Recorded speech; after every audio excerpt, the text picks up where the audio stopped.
In this video, we will demonstrate how to properly perform a travel adjustment on a HELM Coil Mark II front fork. Clean the entire fork before starting this procedure. Turn the preload adjuster counterclockwise to relieve any preload from the fork spring. With all of the preload removed from the fork, now it's time to remove the lowers. Using a 13mm socket, loosen but do not remove the compression rod foot nut.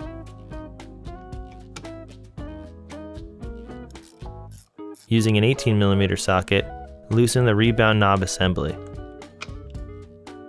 With both foot nuts loose but not completely unthreaded, push on the compression rod nut and rebound knob assembly to disengage the lowers. Once the seals have been broken, completely unthread the compression rod nut and rebound knob assembly and remove them from the fork. Lay the fork face down on a flat, protective surface. Grab the lower and upper assemblies of the HELM fork with each hand. Carefully pull and separate. Leave the lowers lying face down to prevent any oil loss. If oil is lost, we can add some later on in the process. The HELM's coil compression rod assembly will have to be uninstalled to adjust the fork's travel. Using a pick, carefully remove the retaining ring from the coil spring stanchion tube. With the fork legs facing up, visually inspect the coil spring seal head, retention ring, and the retention ring bore within the stanchion tube. Reinstalling this properly after your travel change has been made will be critical. The HELM coil can be travel adjusted between 160 and 130 mm of travel in 10mm increments. Set your desired travel by moving the spring perch to one of the 4 grooves on the compression rod. Make sure the spring perch and the glide ring are properly connected together and greased before reinstalling.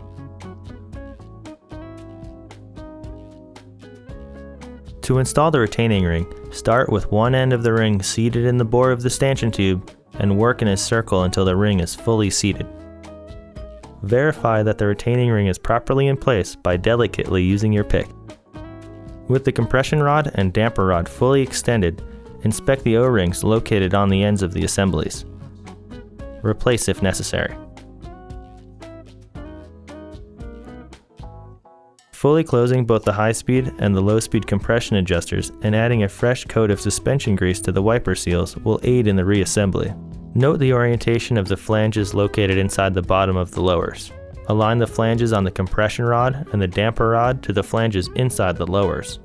With the lowers lying face down, carefully feed the fully extended compression rod and damper rod into the fork lowers. Ensure that the wiper seals are not folded or bound up as the stanchion tubes slide into position. If any fork oil from the lowers was lost, now is your time to replace it. Cane Creek recommends using 15-weight Motorex Racing fork oil, 5 ml in the spring side and 7 ml in the damper side. Use blue Loctite on both the rebound knob assembly and the compression rod nut. Tighten the rebound knob assembly to 7 Nm and tighten the compression rod nut to 5 Nm. Thank you for watching this Cane Creek service video. For more information, please visit us at canecreek.com.